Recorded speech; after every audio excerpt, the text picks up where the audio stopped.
Boom.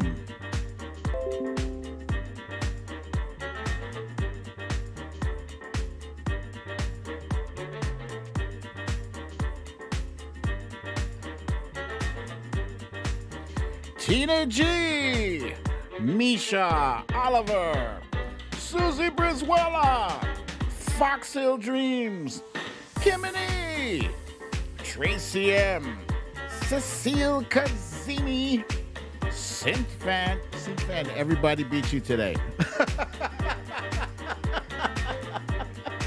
Karen Purdy from Newton Falls, Ohio. There she is.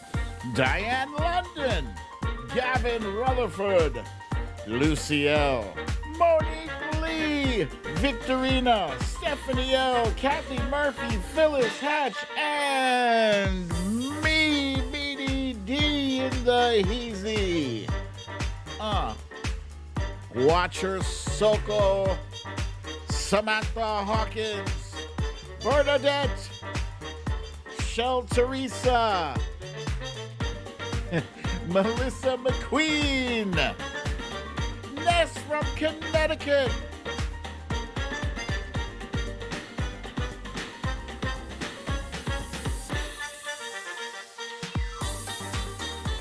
Lee Saunders, Petty Deb, Unsatonimo, the Trump Reaper, Cindy C, Tina G. Wait, I got you, Tina G. Queen of the South, Julianne Gauthier, Lisa Hathaway, Kathleen Cross, Sheila Bird, Terry Hobbs, Peter is a boss, Asmila J. Welcome to another episode of Storytime with BDD. I'm your host, BDD, aka Brooklyn Dad, and this is Storytime.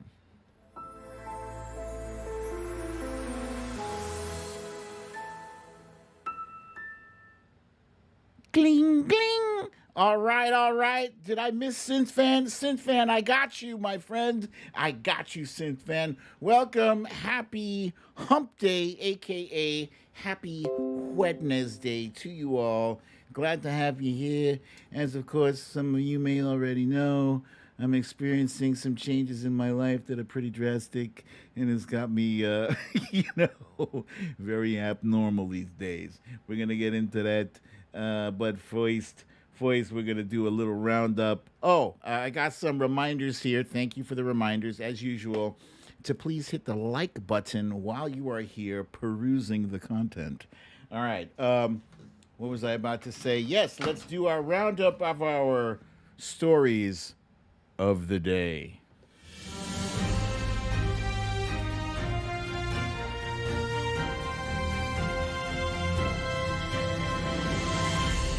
Stories of the day. We're going to have a discussion about addiction. What is it and how do people deal with it?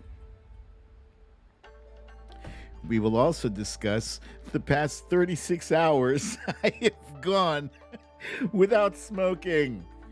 As you can see, that's roughly an approximation of how it's going.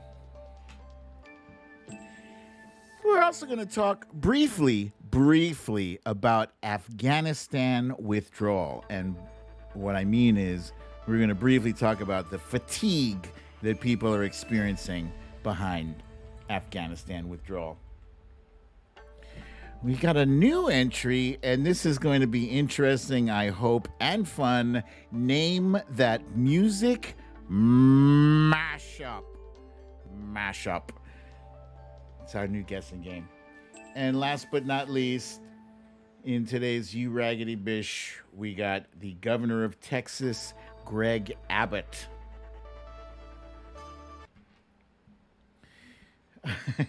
Yeah. Okay, so I'm actually excited about that mashup thing. It took me a while to put that together, and I'll explain what that is in a little bit. But first things first. Lee Saunders says, "Be glad you don't get menopause, BDD." Yeah, I've heard the stories from people very close to me. So, yes, I do understand. Let's see. So, let's kick this off with some random chill music. First of all, you know how we like to do. How we like to do. Wait, did I say happy hump day, happy Wednesday? Yes, happy hump day, happy Wednesday to everybody.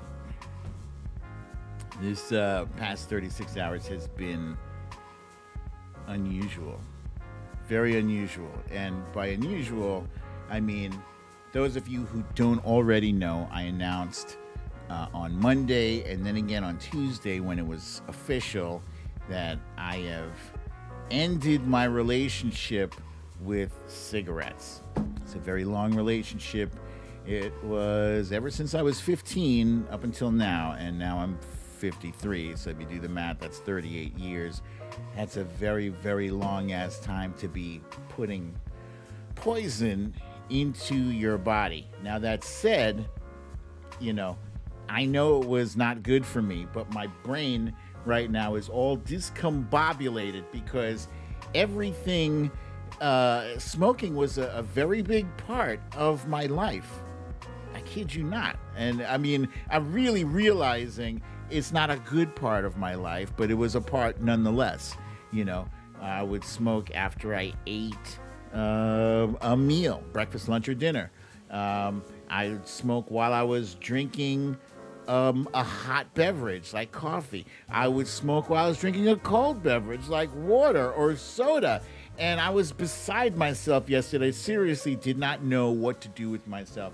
I am wearing a patch, and this is distributing. It's hitting me off with some nicotine throughout the day, and I guess it's working. But psychologically, I'm jammed up. I am jammed up here. You see me smiling, right? But inside, I'm like, ah! I really am. Excuse me. Don't know what to do with myself. Do not. In fact, inside, my expression is like, really? What are we doing? I used to sit out on the stoop periodically throughout the day and get my thoughts together, look at my phone, you know, play solitaire. Yeah, I'm a solitaire fiend these days. But it's not like I didn't plan for this. I did plan for this. I had in my mind what I was going to do to make this easier. And still, as Mike Tyson used to say, everybody has a plan until they get hit in the face. But part of my plan involved giving myself a good reminder of why I was quitting. And this is what I did this morning. Hold on. All right, so yesterday I quit smoking. All right, it's been a very rough day. It's 24 hours, a full 24 hours, no smoking, and this is where I used to smoke. Is that what I sound like? I did all of my smoking for the past, you know, however many years we've been living here, and so here's my ashtray. Why does anybody even listen to me? Here's my ashtray, which is empty, and it's empty because I used to dump the cigarette butts into this metal thing here, and just look how disgusting that's gross. That is. Phew. Oh, it stinks. So it's so gross. The reason I saved this and I wanted to record this because that was what drove me to want to quit smoking in the first place. The first time I looked in that thing and it was full of cigarette butts, and I was like, damn, I'm putting that inside my body. So, as a reminder, as a refresher, something to help kick it. I have strong urges right now. So to help fight this urge, I'm recording the dumping of this disgusting sludge. So we're going to go take it now. So here we are at the side of the house. Wifey is filming. I'm going to be dumping this sludge, getting rid of it here. Careful to keep the lid from letting cigarette butts land on on the ground. I'm just. It's so foul. It's disgusting. Oh, it stinks. Yeah. It stinks. Boy, So bad. It was so this bad. is really foul. Yeah. That stuff was in my lungs. I'm smelling it now, actually. I'm smelling it now, just from memory. It was so bad. Phew. You smell it? Yeah. You can smell it through my expression. All right. So, yesterday I quit smoking. All right. It's been a very rough day. It's 24 hours. A full 24 hours, no smoking. Wait, what is and happening? This is where I used to smoke. This is where I did all of my smoking for the past, however many years we've been living here. The audio is and off. So here's my ashtray, right? Here's my ashtray, which is empty. The audio is way And off. it's I don't know empty what is because happening here. I used to dump the cigarette butts into this metal thing here, and just look how disgusting that is. I got some interesting comments I want to share with you. Misha Oliver says, your breath, beard, and clothes will smell better too. Can confirm. Wifey has already confirmed that. And here I was thinking that, I smelled good the whole time. No. She's like, oh, wow, huge difference. Petty Deb says, wait until the chunks come out of your lungs. Kind of cool. I'm kind of looking forward to that, but also not. Marty says it's so nice to not have to clothes smell like tobacco. I didn't even realize how badly my clothes smelled like tobacco. Thank you guys for the comments on my voice. I've always really not cared much for my voice, but it is what it is. I got to deal with what I got. Let's see. Should have worn a mask, Melissa McQueen says. Yes, thank you, Tina G. Oh, I think Tina G shared with me that yesterday was her birthday.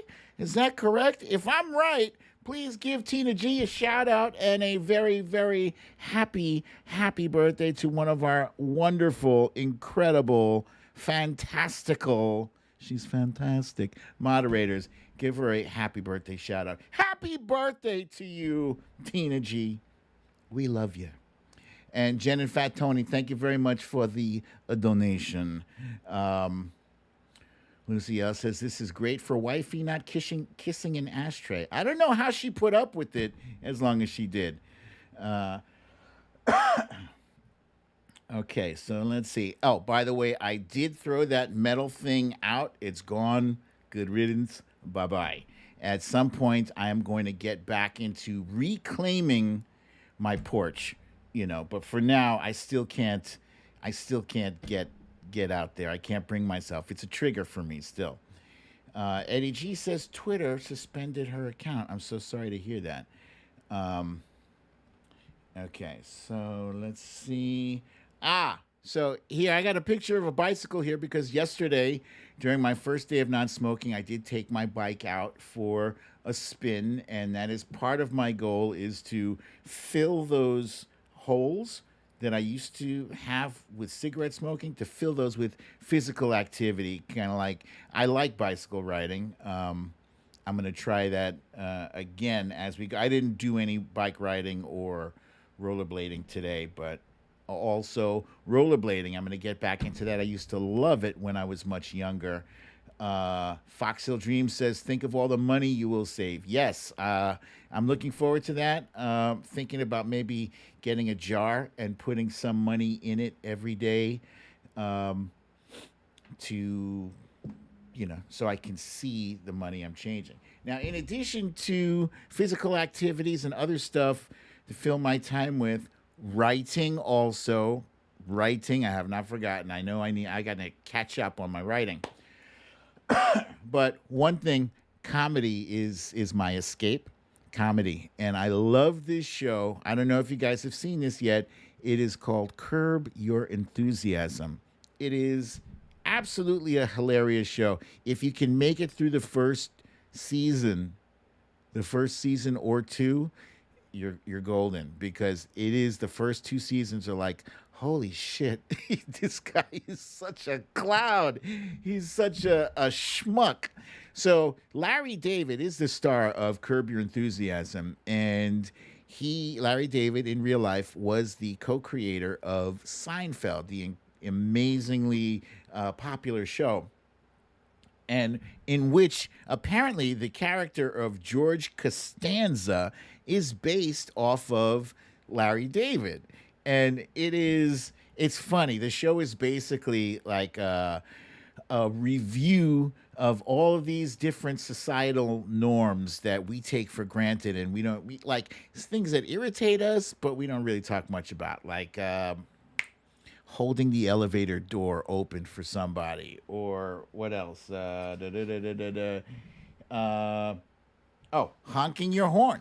Honking your horn in traffic, the long honk, short honk, and there's all these different like rules and of etiquette that he breaks down.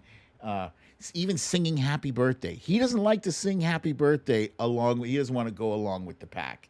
He's that kind of guy. He's that guy.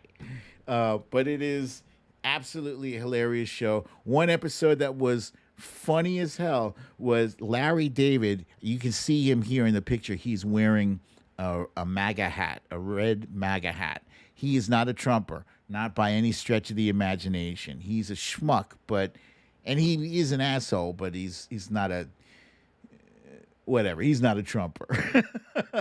But he realizes in this episode that if he wears the MAGA hat, people will not want to be anywhere near him. And that's what he wants. So he puts on the MAGA hat when he wants some space. It's funny as hell. Highly recommend it. So check that out. And that is it for... what is it? That is it for our random slides, you guys. Thank you very much. And now it's time for our quick hits. Let's jump in. Yeah. Some of my quick hits. I know a lot of you guys in the audience do check out Rachel Maddow. Rachel Maddow. And yes, Bernadette, JB Smoove is one of my favorite characters on that show, on Curb Your Enthusiasm. He's fantastic. By the way, I've been saying fantastic a lot recently. It is because of Curb Your Enthusiasm. It's fantastic. Anyway, who else is fantastic is Lawrence O'Donnell, who follows Rachel Maddow every night. His show comes on afterwards. What I saw last night spoke to me, because I did mention earlier, anybody have Afghanistan withdrawal fatigue? Is anybody sick and tired of how much Afghanistan is dominating the news? And not only just Afghanistan in general, but in particular, specifically, everybody clutching their pearls over, oh, how could he not have anticipated this? This is a terrible failure. This is worse than Vietnam. Well, Mr. O'Donnell appeared last night to pour a gigantic bucket of ice water on that worse than Vietnam crap. He said a lot of people who were saying this, like Ben Sass, for instance, were 3 years old when that shit was going down. He wasn't even, he didn't even see what had happened. Lawrence O'Donnell was alive to witness what had happened. And on this show here, I mentioned the difference between the two. I mentioned the difference between, excuse me, if Nixon had pulled our forces out 6 years earlier, he would have saved 30,000 lives. How many people have died in the 20 years? How many Americans have died in the 20 years we've been in Afghanistan? 2,200. 2,200 Americans have died in the 20 years we have been in Afghanistan. That's not to say that the loss of those lives is any less tragic. It is not for the people who lost those men and women in Afghanistan. But it's not Vietnam. it's not Vietnam. Okay? COVID is worse than Vietnam. You want to compare shit? Compare apples to apples. Anyway, Lawrence O'Donnell did drop that shit last night, and I was very appreciative of it. And as far as everybody saying, how could they not have planned for this? Like I said earlier, everybody's got a plan until they get hit in the face. They had contingency plans, but who planned? Did anybody plan for 300,000 Afghans just laying down their arms and walking away, and all of the people in government just walking away? Seriously. Who in their right mind imagines that? I'm talking to the Afghans now. Listen, you Taliban guys, we just want to make, excuse me, not the Taliban guys, the people in government. You guys got this, right? We're leaving, right? We're leaving. Yes, my friend, yes. Everything is good. So, look, when we walk out the door, you got this covered, right? Yes, my friend. Yes. No worries. No worries, my friend. We got this. We're good. Okay, so we're leaving. Oh, my God.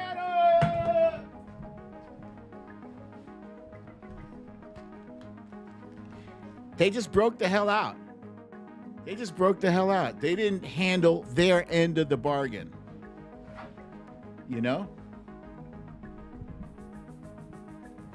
So it is what it is. Meanwhile, the scene at the airport is not good. The Kabul airport is the only place people can leave from. So the challenge is just getting to the airport. And once they get to the airport, the Taliban are shooting their guns in the air, scaring people away. They're beating some people. So it's a bad scene. It's clearly a bad scene. But it is what it is. There's no good-looking, dignified way to leave a war that you lost. There is none. And this is it. This is not as ugly as the fog of war. But this is part of the fog of war, actually. The fog of war, you can't even really tell what's going on. Some things are propaganda, some things are real, some things are fake. You don't know really until the smoke clears and the dust settles. Today, General Milley and Secretary of Defense Lloyd Austin had a press conference, and General Milley did express that the United States would not be leaving anyone behind. Anyone who wants, any Americans first that want to leave. I thought it was unusual that he said Americans that want to leave, but apparently there are some Americans that want to stay. But the Americans that want to leave, he said, we got you covered. And he also said, what I thought was interesting is that you can't buy will and you can't purchase leadership. It's important because we spent billions and billions of dollars in Afghanistan, and at the end of this 20-year effort, this 20-year war, what do we have to show for it but, a bunch of uniforms and equipment left on the ground behind by the Afghans. And Lloyd Austin, that dude does not look ready for prime time. He was not ready under the glare of the lights from the reporters. No, he was clearly caught flat-footed by some questions, and that's on him. But I appreciate at the very least that they came out and addressed some of these issues, and I just wish we would move on from it already. It seems like the press is determined to get some kind of soundbite where somebody says, absolutely right, it is entirely our fault. We shit the bed on this. We didn't plan properly. This is an unmitigated disaster. That's what they want. That's what they want somebody to say. And they're going to just keep asking those same questions. But didn't you plan for, this kind of disaster? Huh? Don't you feel stupid? this is this is basically the kinds of questions that they're getting. Seriously. It sounds like I'm kidding. I'm not kidding. All right, enough of that. That's our quick hits. I am ready for a timeline cleanse. I don't know about you guys. It is now time for our a timeline a cleanse.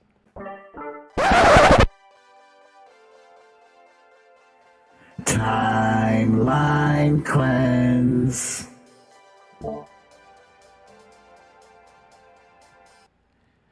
Da-na-na-na-na-na-na-na-na-na. Boom, boom, boom. All right, let's see. Timeline cleanse. What do we have first up here? So they say, wait a minute. Damn it. Hold on. Before I jump onto that, they say that the best kind of rest you can get is a cat nap.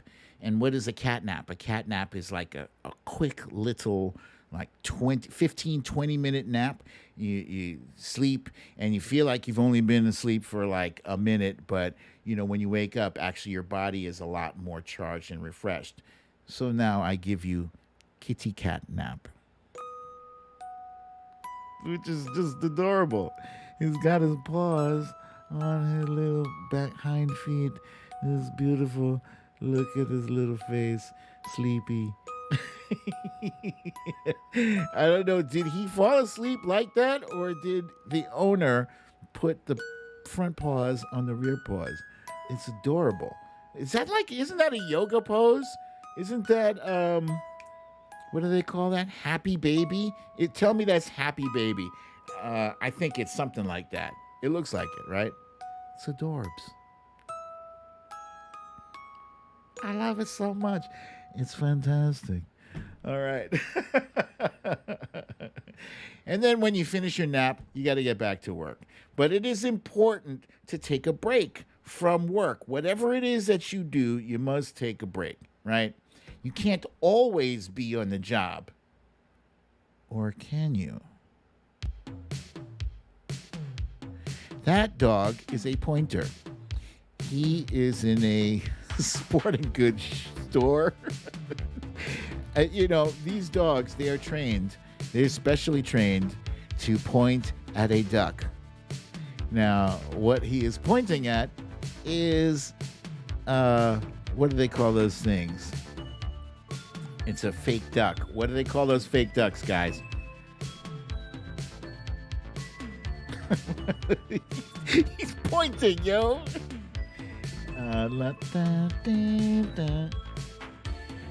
Decoy. Thank you, Samantha Hawkins. That's what I was looking for.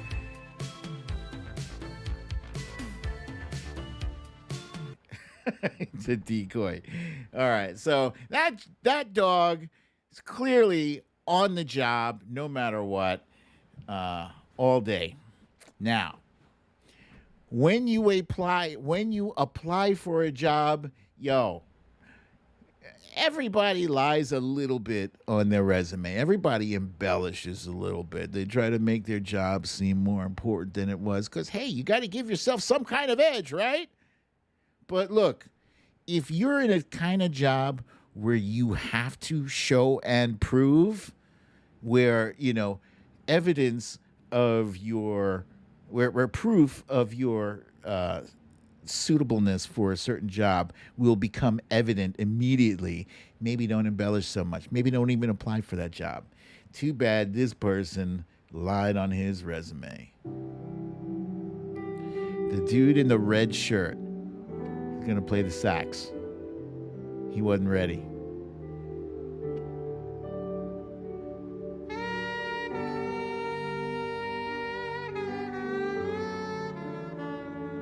What's the guy?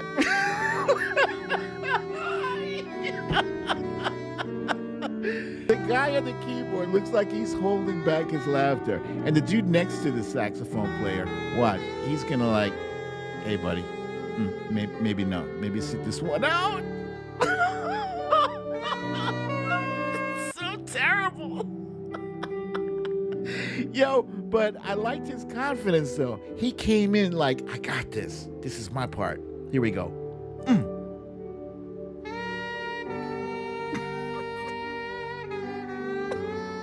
He was immediately wrong. He did not understand the assignment. the guy on the keyboard is trying not to laugh. Yo! Are they? I didn't even. They must not be in front of an audience. Can you imagine? Oh my lord! Can you imagine finding out in front of a live audience that I should not have believed those lies they told me? I guess I really do suck at this. Oh my god, that was great. Okay. Next up, this is our main topic of the day. It is addiction. Why am I talking about addiction? Because just yesterday made 18 years. All of you already know. We made 18 years for me clean and sober. No drugs, no alcohol. The last crutch I was holding on to was my cigarettes, which I've also relinquished as of yesterday. You know, addiction comes in many different forms. You know, people are addicted to a variety of things. The picture I have here is a guy who's addicted to gambling. Gambling addiction is serious. People lose their homes, they lose all of their possessions, their relationships. They destroy their relationships because the person that they're involved with, their wife or their spouse, whatever, they can't deal with it anymore. Smoking. Smoking, nicotine, smoking is an addiction as well. And this is also a bad one. It is deadly. It is deadly, and I have to remind myself of that. Seriously, guys, right now, my lungs are craving to be filled with smoke, with cancerous smoke. They are craving that right now. Addiction is serious.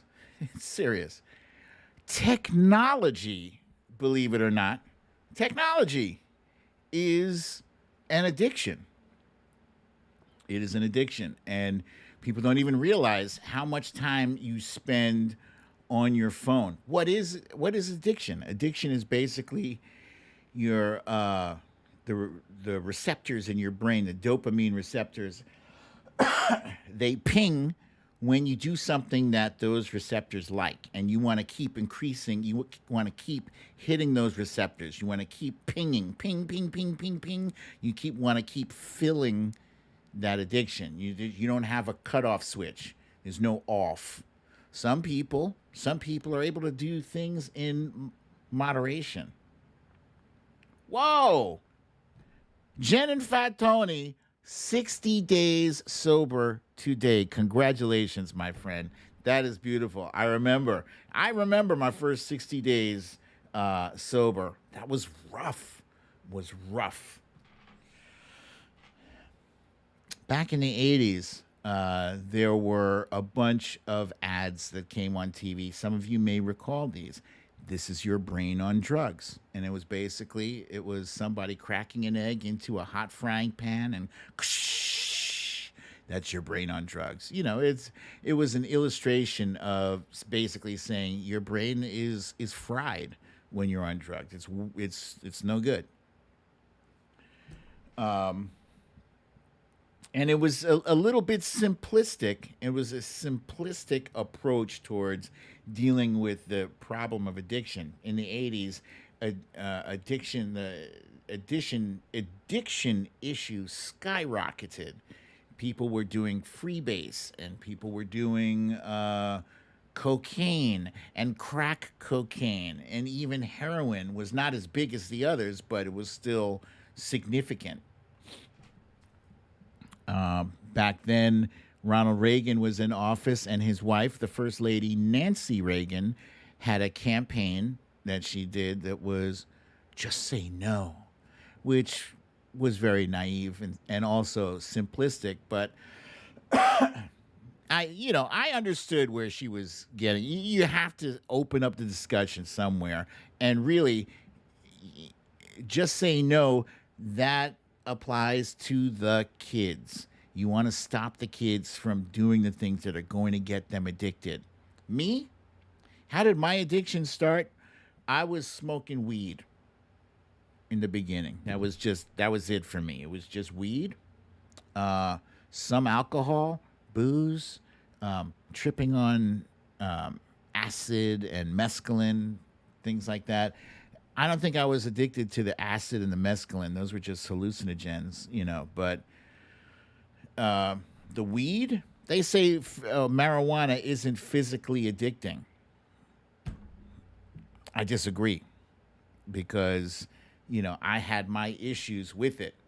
Anyway, I ended up going to Phoenix House. Phoenix House was a drug rehabilitation program when I was 17. I went up to Shrub Oak, New York, which is kind of upstate, but not really. It's in Westchester. Um, and I spent 29 months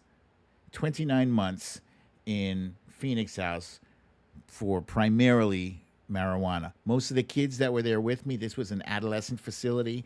It took care of kids from the age of 12 up to 21. 21 was the cutoff, and that's where I got my high school diploma, and some other things too. Like we had to sit in encounter groups. You know what an encounter group is? An encounter group can have anywhere from 10 to 16 people in it, and you sit across from people, and if somebody in that circle has an issue with you, they can tell you about yourself. And there are rules. You can't get up out of your chair. You can't threaten them with physical violence. You can't throw anything at them. And then everybody else in the circle who has an issue with you, they can confront you too. And it was rarely was it like a good experience, like a feel good. No, more often it was like, hey, yo, Majid, yo, let me tell you something, man. Yo, I got a fucking problem with you, man. I don't like the way you be walking around here acting like you all that, motherfucker.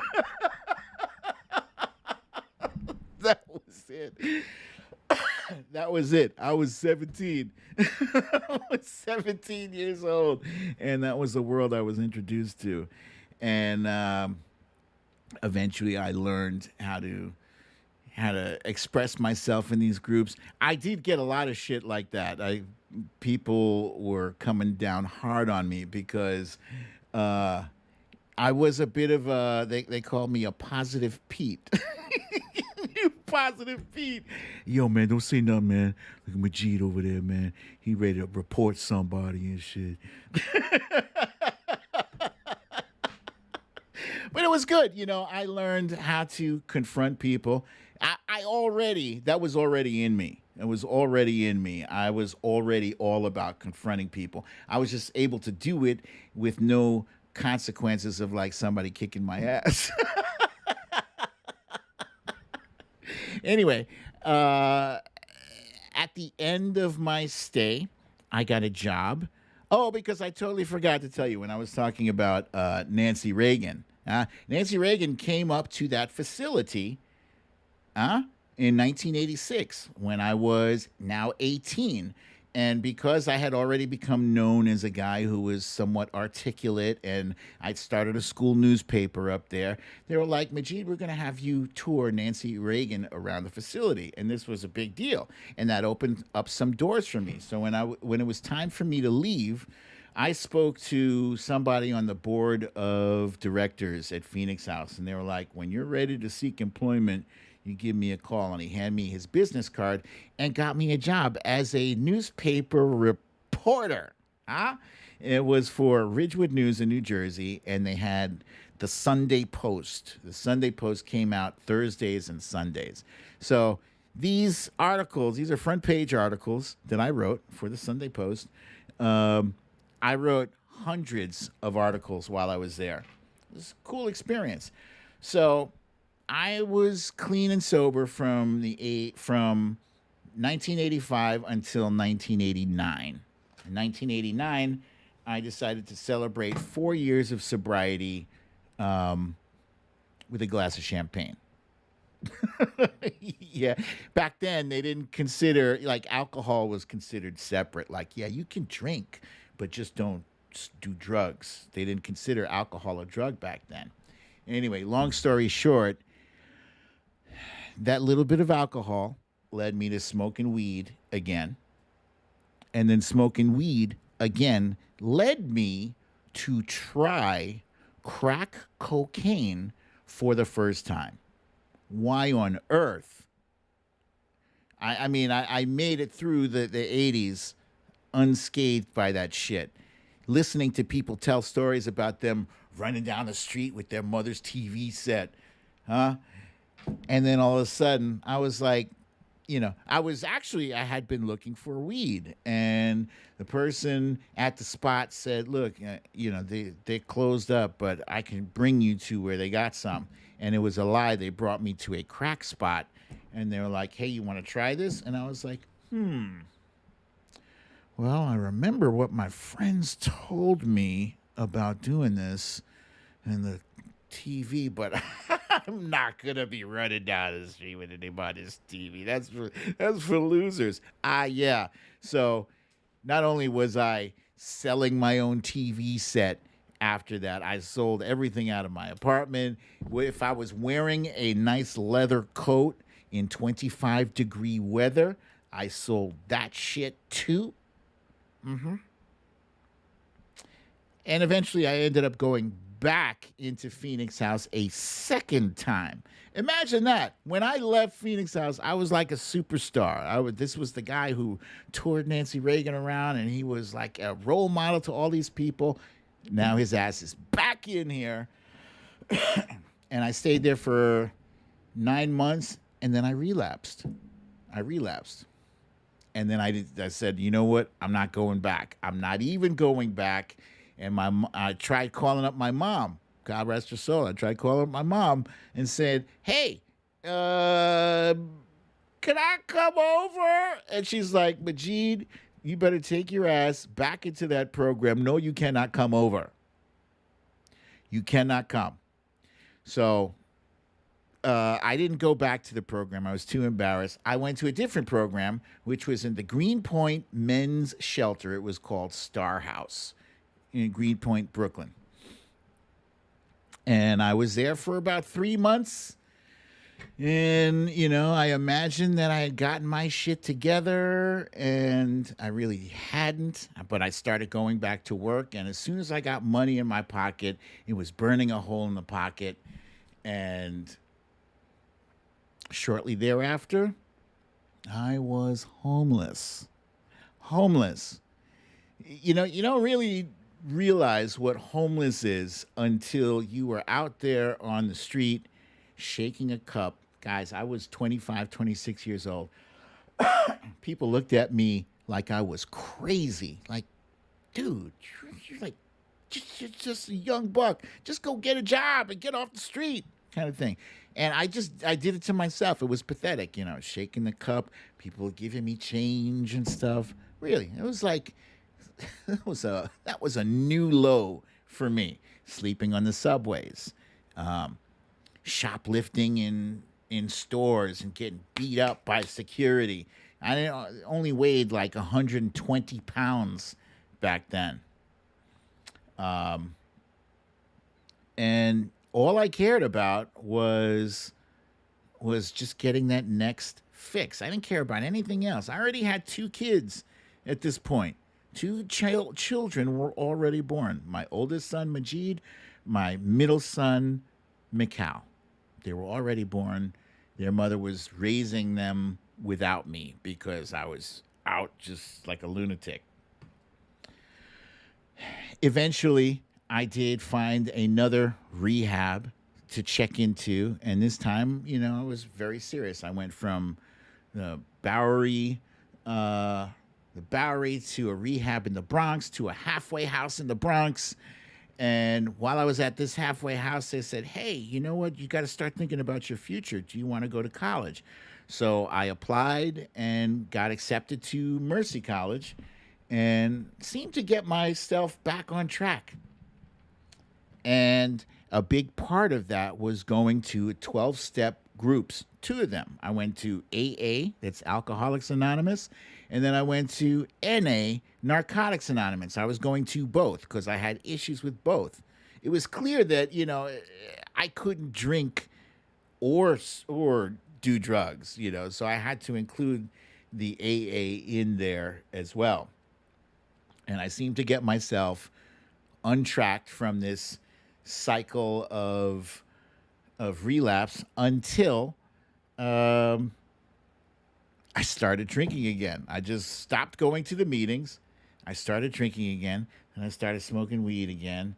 And before you know it, there I was. I was drinking again. This was the place called the Playwright in Times Square. I would go there after work, and eventually in 2003, I was out of my mind again. This was the worst I'd ever been. Now I was hearing voices. The drugs that I did affected my brain so severely that I was hearing things. I was hearing voices. I thought people were watching me through the TV set. I'd walk down the street and I thought everyone on that street was spying on me. This was insanity. Insanity. And I did it to myself. It's crazy. So, I was at that point where, it didn't even make sense to try anymore. But the blackout of 2003 finally knocked some sense into me. I had to, snap into dad mode. We had no power, no nothing. I had no access to drugs at the time, and then I was like, "Holy shit! I got these beautiful kids. If I keep on this track, if I keep doing this, they're gonna grow up and they're not gonna have me. I'm either gonna be dead or I'm gonna be in institution, in jail, or in a crazy house. I got to get my shit together." So my mom checked me in for a psych emergency at the hospital. My mom came all the way from the tip of the Bronx into Brooklyn and took me to the hospital, psych emergency. Long story short, they got me into a program called Striver House, which is in Harlem. It's a wonderful, wonderful place. It's partially like a Muslim community, so we were able to pray while we were there. You don't have to be Muslim to go there, but it helped me, and I got more in touch with my spiritual self. And then while I was there, I was able to go to therapy, and therapy was the missing link. That was the one thing that I had never tried through all the almost 20 years of drug use and abuse. I never tried therapy. That shit worked. I went to therapy for like 10, about 10 or 12 years until finally my therapist, got me off. And I don't go to therapy anymore, but I highly recommend it. Highly recommend it if you know somebody who is struggling with addiction, who has a story similar to mine, huh? A story where, they've been through rehab after rehab after rehab after rehab. Don't give up on them. Do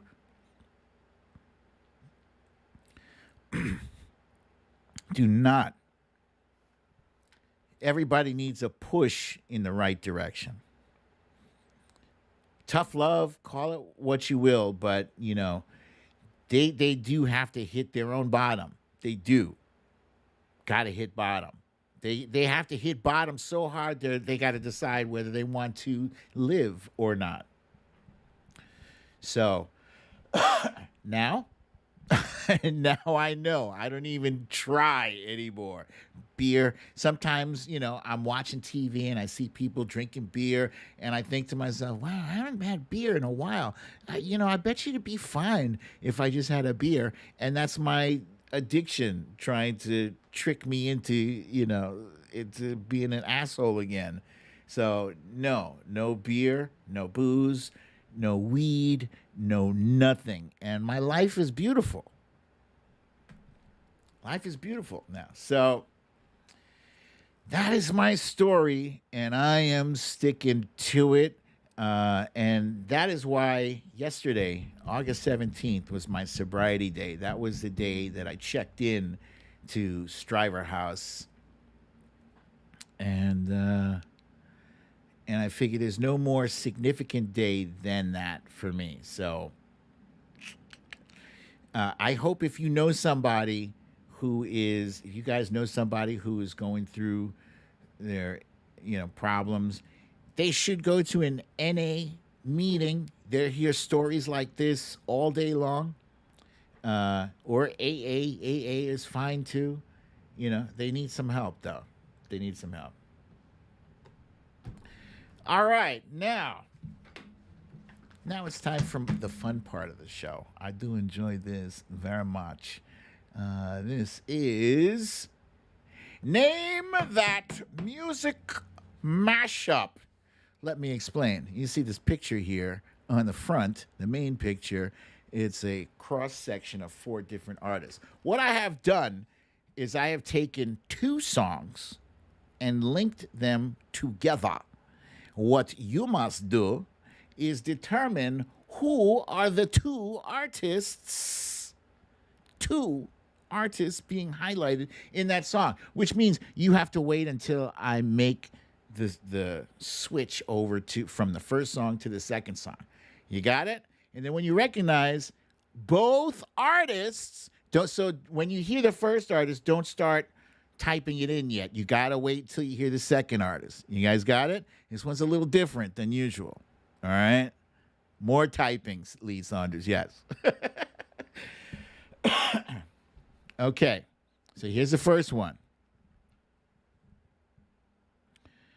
I never meant to cause you any sorrow. I never meant to cause you any pain. I only wanted one time to see you laughing. I only want to see you laughing in the purple haze all in my brain. Lately things just don't seem the same. Acting funny, but I don't know why. Excuse me while I kiss the sky. Down. 2 artists. Who are they? Who are they? Now that first one was a little bit easy, I believe. Not very easy, not right across the place easy, but a little bit challenging, a little bit.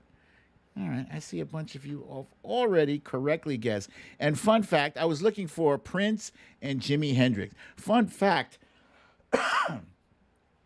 Prince did not appreciate being compared to Jimi Hendrix. It's not like he saw it as an insult, but he was like, look, you're only bringing up Jimi Hendrix because we're black. That's the only thing in his mind, the only thing that they had in common, because he was doing his best to be his best self, he wanted to be uniquely unique, and unique he was, indeed.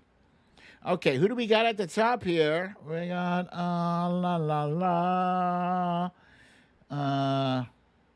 Stacey Mendenhall, Samantha Hawkins, Melissa McQueen, Cha-Cha, Synth Fan, Monique Lee, Susie Brizuela,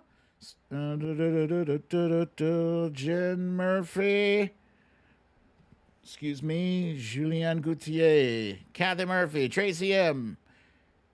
I'm seeing Sheila Boss, Peter is a Boss, and Sheila Bird again. Deb B, Stella Baxter, Gavin Rutherford, Misha Oliver, Lee Saunders, Michelle Bookout, Marie from New Jersey, Asmila J, Karen Purdy, Lisa Hathaway, Foxhill Dreams. Very good. Okay. Next up, here's the next one.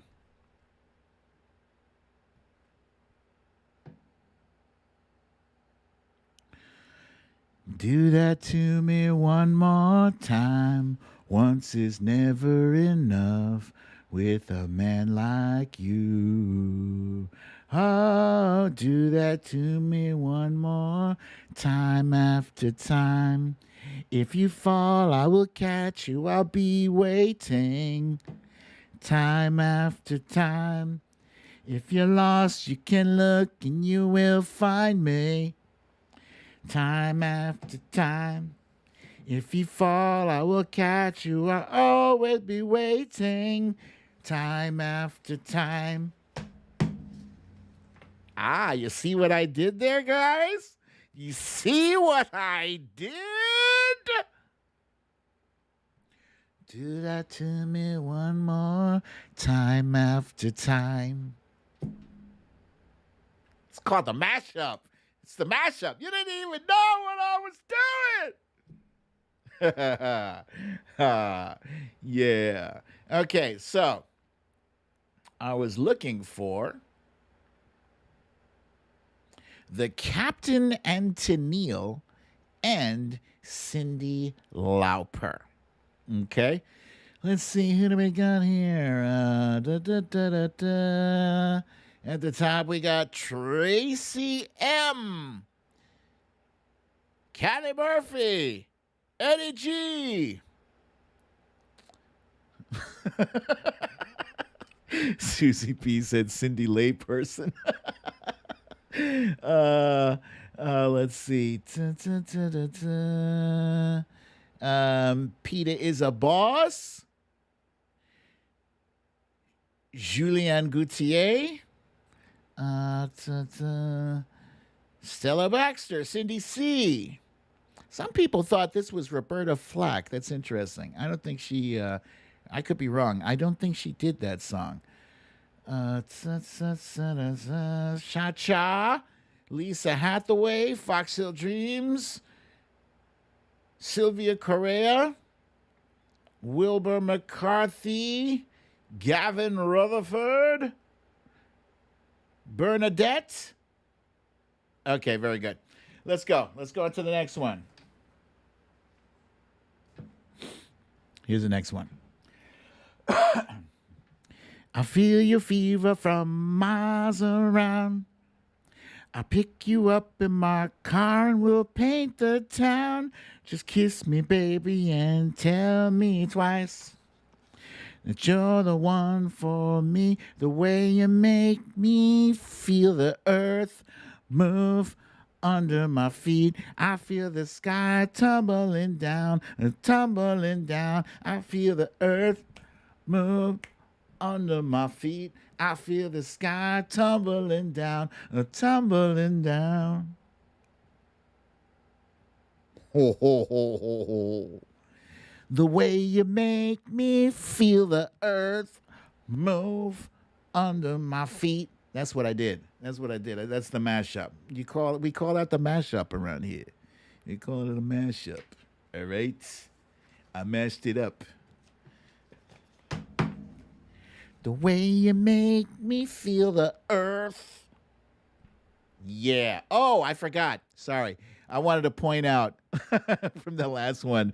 The captain from the Captain and Tennille. Google Captain and Tennille. Yo, this dude, he wore shades most of the time because this dude had massive eyeballs. Massive, scary, massive, big eyeballs. All right. I was looking for Michael Jackson and Carole King. And let's see, who do we got here? The earth move under my feet. Ta-ta-ta-ta, ra-ta-ta-ta-ta. Okay.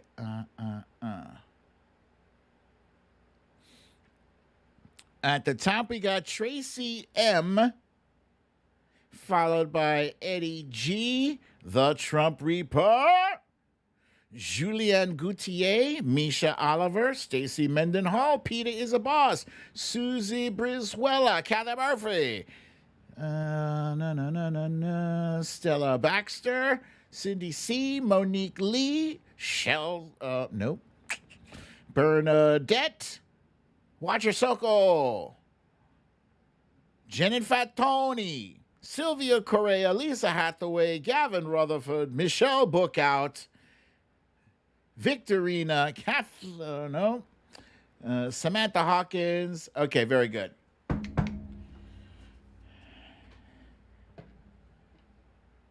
Okay, here's the next one. The next one. I don't know if you guys are going to get this one. You might get half of this. Baby, call my line. Call me anytime. I'll be there for you. I've been searching high, high, high. I've been searching low, low, low. Ba ba ba ba ba ba ba ba, baby. Don't forget my number. Ba ba ba ba ba ba ba, baby, come back. Any kind of fool could see there was something in everything about you. Baby, come back. You can blame it all on me. I was wrong, and I just can't live without you. Okay, so I was going with ba ba ba ba ba ba ba ba, baby, come back. Yeah, that's the mashup right there. Ba ba ba ba ba, baby, come back. Any kind of fool could see there was something in everything about you. Let's see. I've stumped quite a few of you on this one here. Let's see. Who do we got? Who do we got? La la la la la.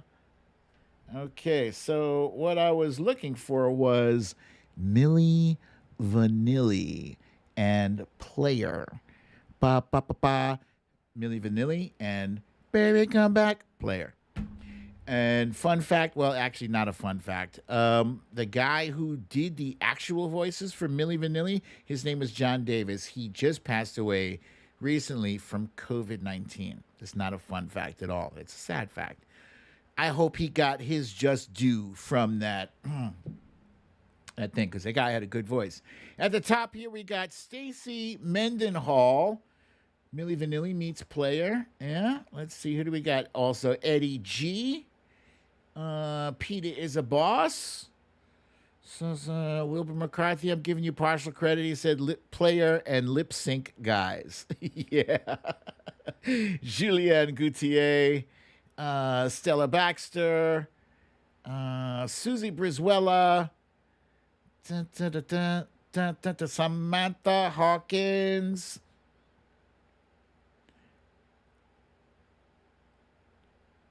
Let's see. Okay, here's my next one.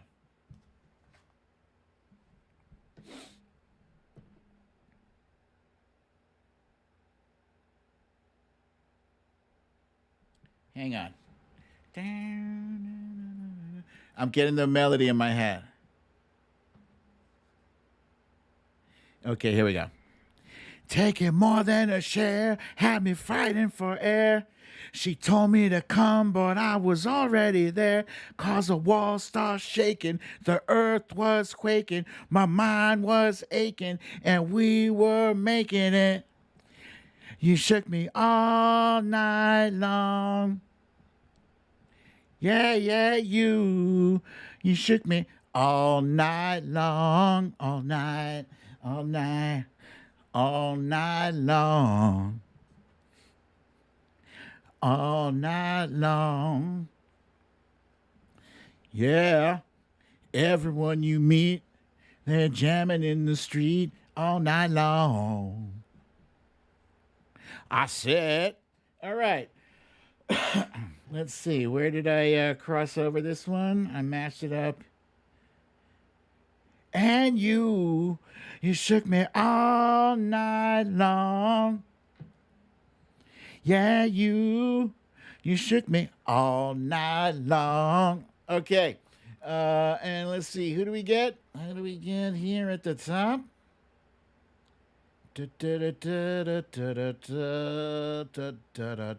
Ah, at the top, we got Eddie G. We got Synth Fan.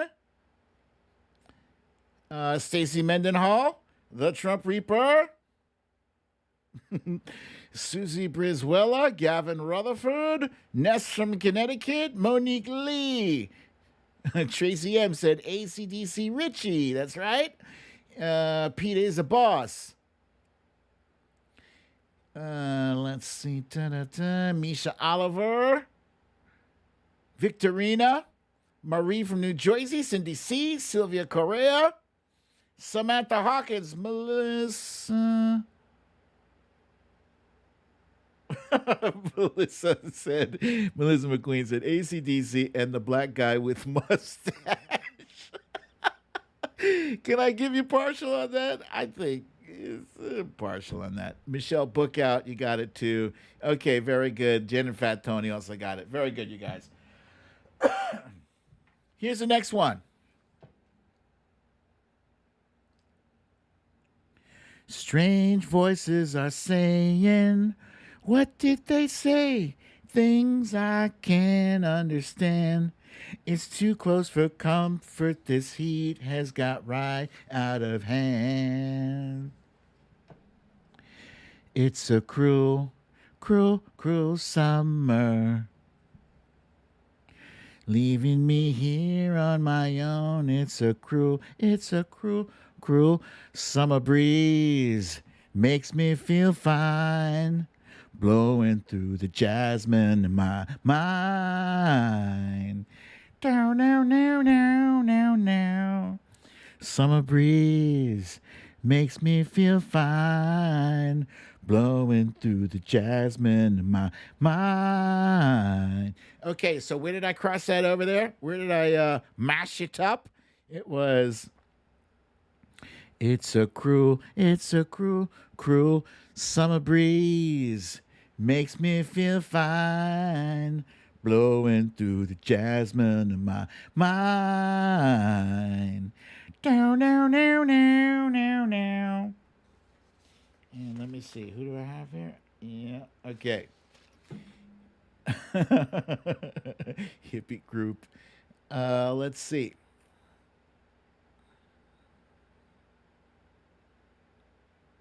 Okay. We were looking for. Oh shit! I didn't even show you the last one. I'm so sorry, guys. It was this was the last one. AC/DC and Lionel Richie. Now let me catch up. And yes, we were looking for Bananarama and Seals and Croft. If you answered Bananarama and Seals and Croft, you were 100% correct. And who do we got at the top? Stacy Mendenhall. Let's see. Oh, I fooled a bunch of you guys on this. Misha Oliver. Some folks thought this was Steely Dan. So sorry. One of my favorite groups, by the way. Wilbur McCarthy gets it. Lisa Hathaway. Let's see. Cindy C. Stella Baxter. Pete is a boss. Diane said BDD and hippie group. Eddie G.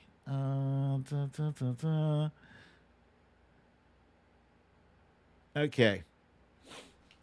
Oh, wow. Some folks are saying Lee Saunders says the Isley Brothers did it too. I did not know that. Thank you for that info. I have to look that up now. Okay.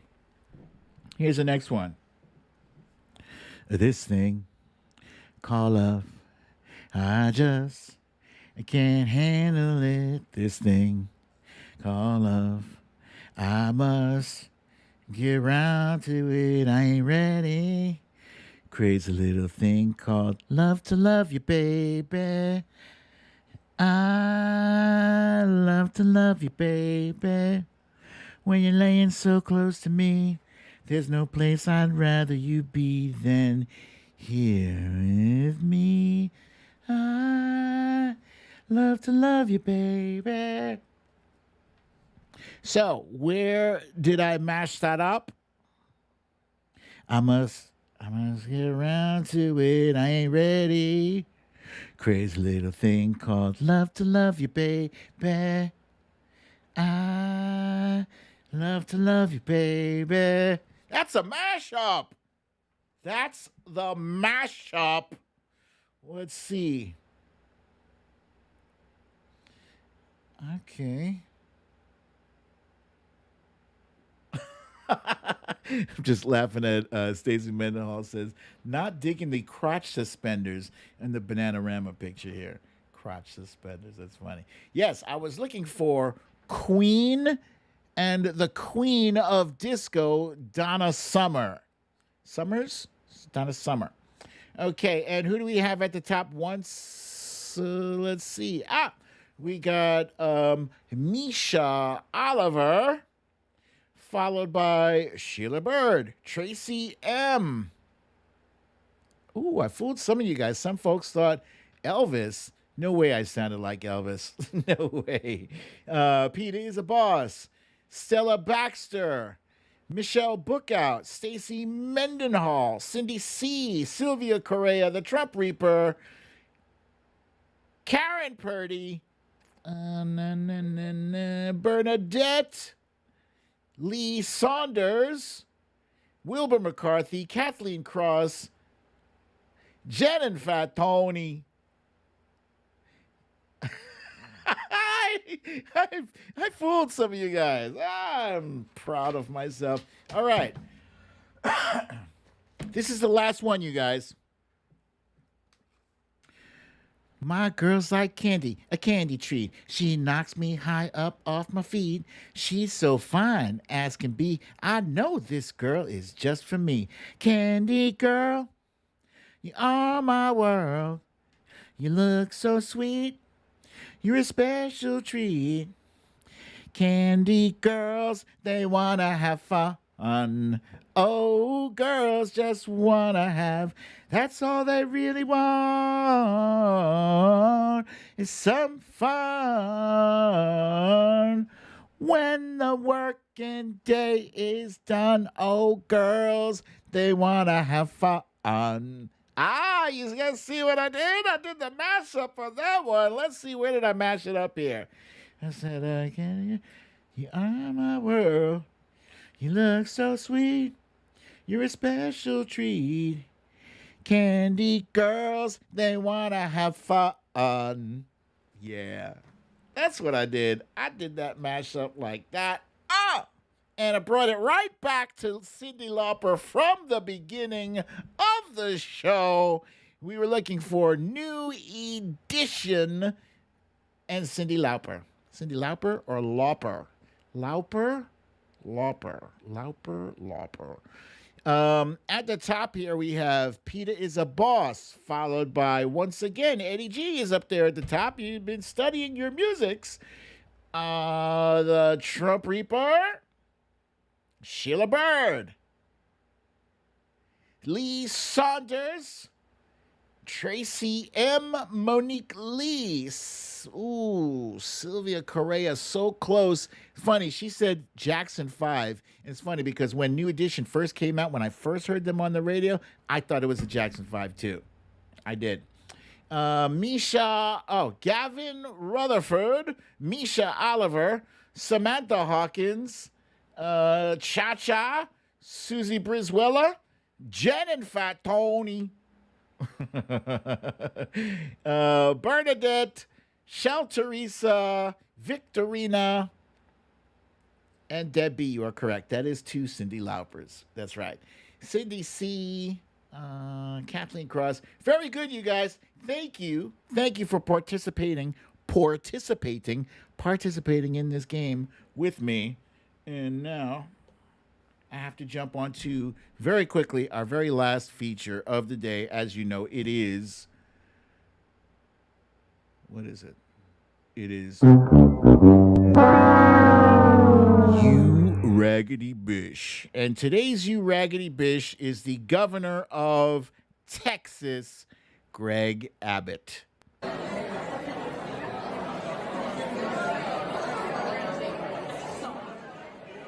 In case you haven't seen this video clip yet and you don't see the governor right there in the middle of the screen on the wheelchair, this is a scene from a party that just happened.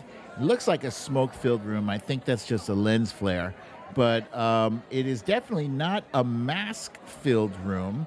It is indoors. And yeah, that is a COVID factory. Coronavirus likes this. So what happened had happened was yesterday we found out that the governor of Texas, who has instituted mask mandate bans, so that, basically making it more difficult for schools and places like that to have their own mask mandates. He's prohibited them from doing that. He now has COVID-19, despite having been vaccinated. So this dude is vaccinated. He gets the best health care in the state. He has access to that. And despite not being symptomatic, he went and got himself a Regeneron monoclonal antibody treatment. That's also very expensive, too. Now, I heard that there are a lot of places that are offering the monoclonal antibodies free. But these things cost. They cost money, a lot of money. Some places I hear $1,500 a pop, some $3,000 a pop. So what gives? Why? Why, if you're vaccinated, why do you need this extra shit? And why are you not helping the rest of your residents in Texas to defend themselves from this? Do you think everybody's got $1,500 or $3,000 or whatever it costs?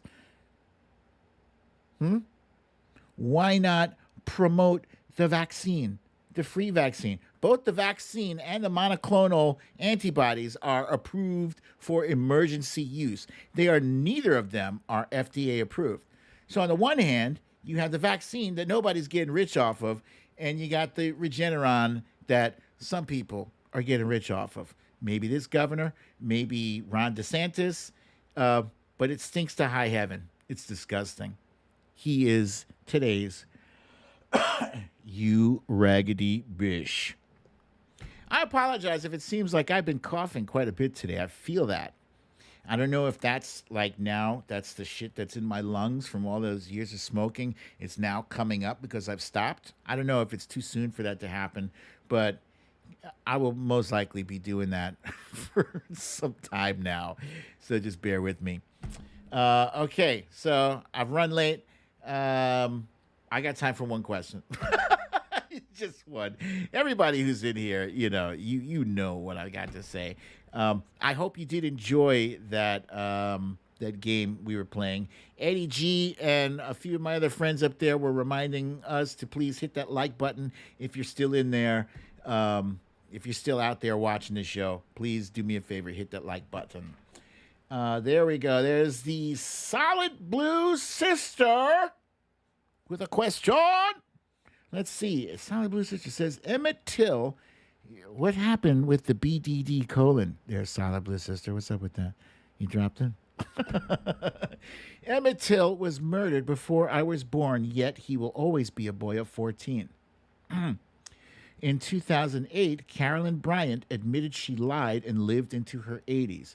Do people like this ever have moments of real regret? I think they do. In this instance, I don't know why she waited until she was in her 80s. Maybe she figured, I'm going to kick the bucket any day now. I don't want to carry this to my grave any longer. And if I kick the bucket, I have to deal with a year or so of people haranguing me about this. Well, I'm going to die soon anyway. Maybe that's what she, Regret? I'm sure. I'd be surprised if she didn't. She knew the truth the whole time. I'd be surprised if she wasn't feeling regretful within 5 or 10 years after that shit happened. I'll do a bonus question. This one is from Misha Oliver. BDD, do you think conservatives are an existential threat to humanity? Yes. Easiest question I ever had to answer. Yes. Yes, they are. They're hypocritical and they're playing stupid games and they're going to win stupid prizes. And that stupid prize is, jacking up this country so it's unlivable for either liberals or conservatives. Guys, thank you so much for joining me for another wonderful episode of Storytime with BDD. I'm your host, BDD, aka Brooklyn Dad. If you got to go out, make sure you get yourself vaccinated. And if you feel like it, if you feel like quitting, I think this thing is working. I think it's doing what it is supposed to do. But that's a patch, which I got for free. My doctor prescribed it for me, and I got it free. It's fantastic. It's fantastic. Also, remember to wear a mask and keep your social distance 6 feet or better.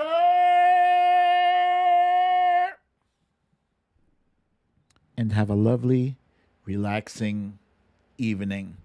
Tina G, I will do my best to stay strong. Thank you for that. I will see you guys here, not tomorrow, but Friday. Same time. Oh, maybe a little earlier. But same place. I love you all. Peace.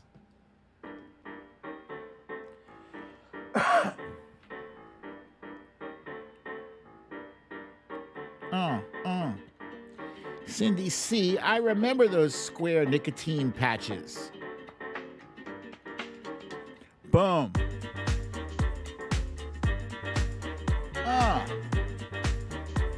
Wilbur McCarthy says Pensifer is trying to call Biden weak. You mean Pensifer, the same Pensifer that they had they had a gallows out on January 6th? They wanted to, his Trump supporters wanted to hang him. That Pensifer? Good Lord. He's not going to win any nomination in 2024. Guarantee you.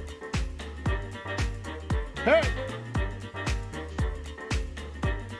The Trump Reaper says, everyone eat bagels with lox and cream cheese. Oh my God, why would you do that to me, Trump Reaper? That is such a delicious combination. Now I'm thinking about bagels and lox. Thank you. Thank you. It's fantastic.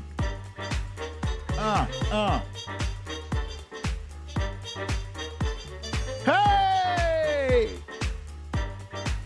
Lisa Hathaway says keep lots of Werther's, Starburst, and lollipops on hand. Fun fact, wifey bought me a box of candies. My favorite candies, they are Smarties. Yes, I will be eating them. Hey! Thank you, Jill Russell. Thank you for letting me share that. Oi, Eddie G lost her followers. I will look you up there. She is Eddie Garcia, 8866. I will look you up.